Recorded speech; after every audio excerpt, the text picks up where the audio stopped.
TaylorMade had a ton of success with the TP5 and TP5x golf ball. So to talk about that, we got Mike Fox, Senior Category Director for Golf Ball at TaylorMade.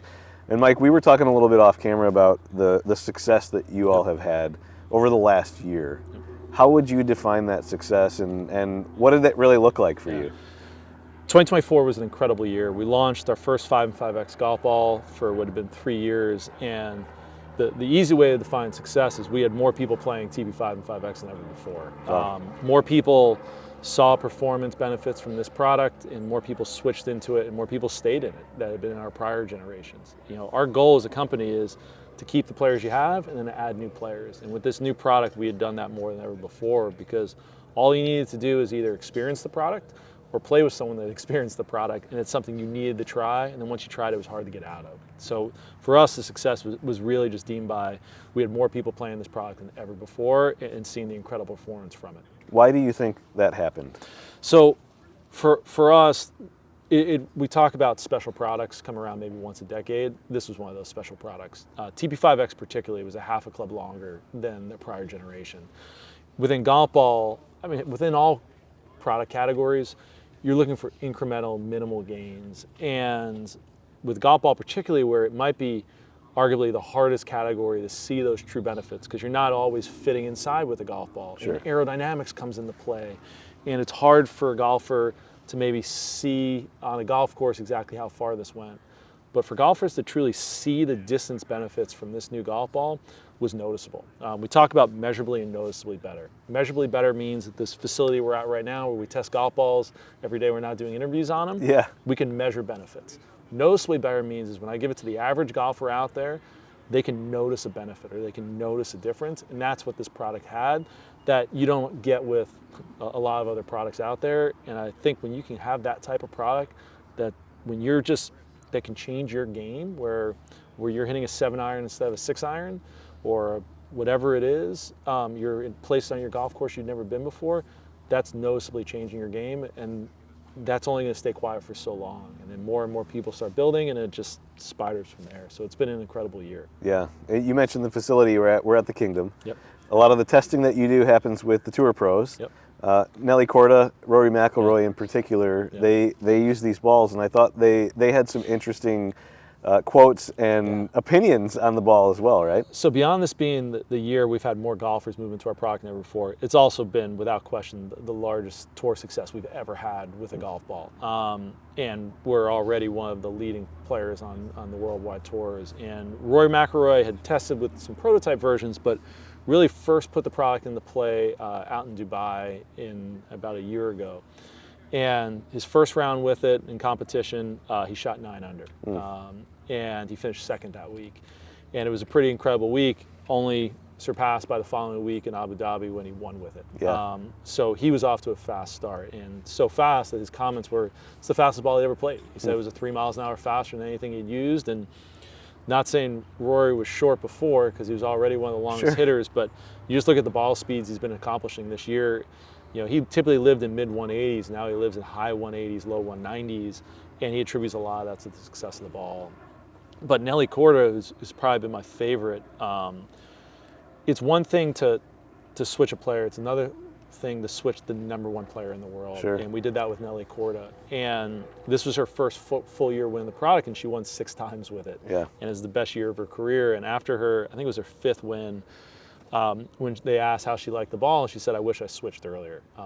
And that whole story of the ball you switch to is a big part of what we're trying to do, is because, you know, while TaylorMade is a leader in equipment, we're the #2 premium urethane ball out there, but with aspirations of really starting to challenge for #1. And with what we're doing with Nelly and what we're seeing with Rory and the performance, the momentum around the product, we have absolutely no plans on slowing down.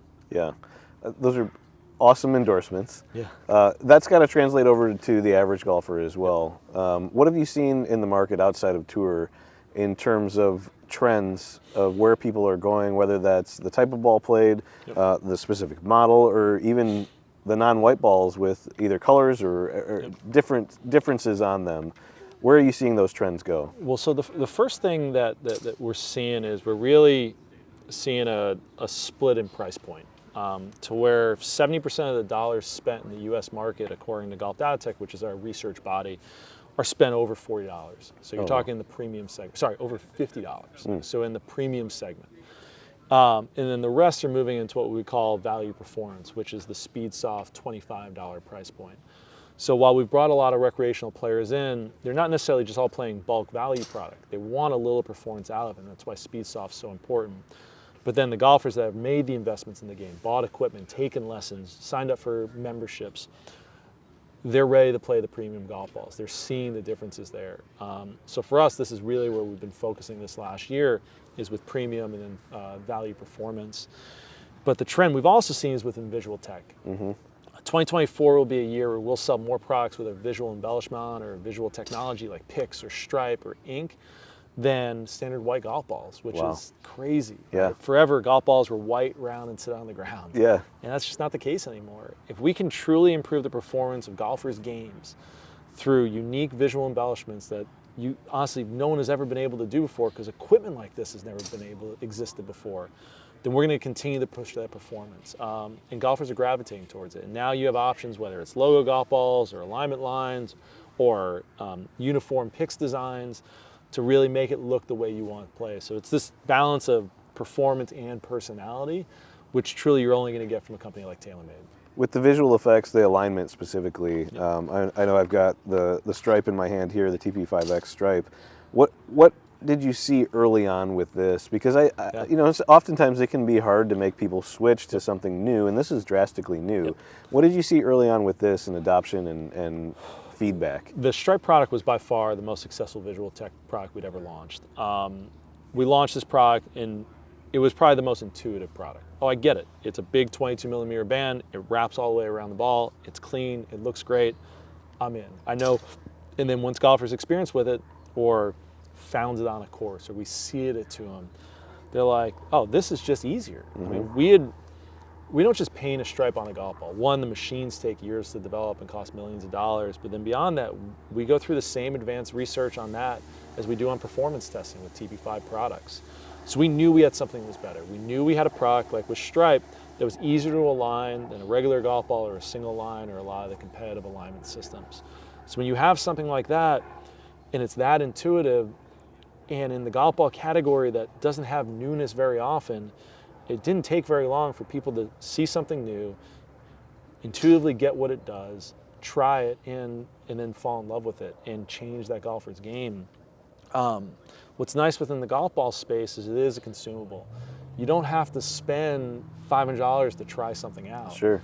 You can spend $5. I mean, Stripe we sell as a jar ball. You can buy for $4 a piece.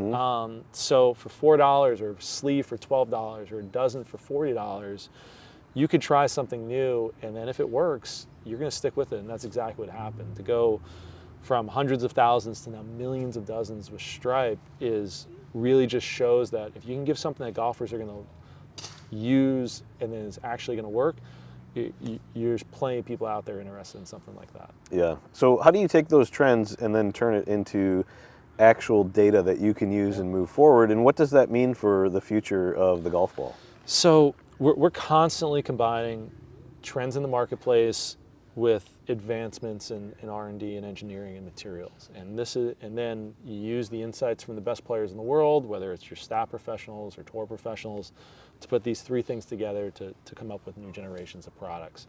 So it's exactly that. There's alignment technologies, trends, there's visual tech trends, there's distance trends, and then there's countless new materials that we're developing in new computer systems and ways of developing product. I mean, even right here, we're sitting on the most advanced range in the world. We worked with TrackMan to develop a very unique TrackMan system that can track a golf ball within 3 inches of flight throughout a 400-yard shot. I mean, nothing like that exists, and we do that because dimple development is such a crucial part of golf ball performance. Whether it's symmetry, whether it's lift, how high it goes, whether it's drags or aerodynamics. So there's only a couple companies in the world that can design a really high-performing dimple pattern, and there's no company in the world that can design it the way that we can. So it's all these pieces that allow us to continue to push towards future generations of products, which the new Tour Response product, the new 5 and 5X that came out this last year are really perfect examples of all of these things coming together. that really continue to innovate the category. As of a couple years ago, TaylorMade had finished making over $100 million investment into our golf ball category, the largest investment our company's made in anything, whether it's Pop Stroke or Sunday Red or any of our other categories. We've spent over $100 million in the golf ball category, and a big part of that was vertically integrating our supply chain, or buying our supply chain, or building our supply chain. So now every golf ball, from a urethane perspective, comes from a TaylorMade owned and operated facility.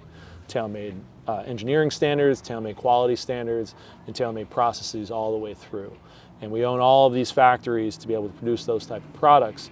And what's really special about that is we can ensure that everything is being produced at the exact level we want it to. It also allows us to innovate more than we want. When you're dealing with vendors that you don't own, they're going to push back on what's going to be a way to make it cheap or profitable versus the way it's going to make it best. And it really allows us to open up a whole new level of quality, a whole new level of performance through the manufacturing standpoint. So what we have now is advanced R&D and engineering in the manufacturing world, where we're finding almost as much performance in distance through tightening up those pieces as we are material advancements. And that's really what's special to us and maybe one or two other companies out there. We obviously are seeing a lot of trends within D2C brands that are popping up out there in the world. Go online, you can buy a cheap golf ball from a brand you haven't heard of, and they have whatever claims they have. They're not making golf balls. They're picking golf balls off a shelf. If you want to put your name on a golf ball and order 1,000 dozen, they'll just say, hey, send me your logo. And that's what a lot of these other brands are doing. But we're truly developing every aspect of this product. What you're buying from some of these other places is 30-year-old technologies with expired patents that they're now allowed to produce. We continue to push and innovate for not just the best players in the world, but for all the golfers out there. Continuing to innovate the category, TaylorMade at the forefront with the golf ball.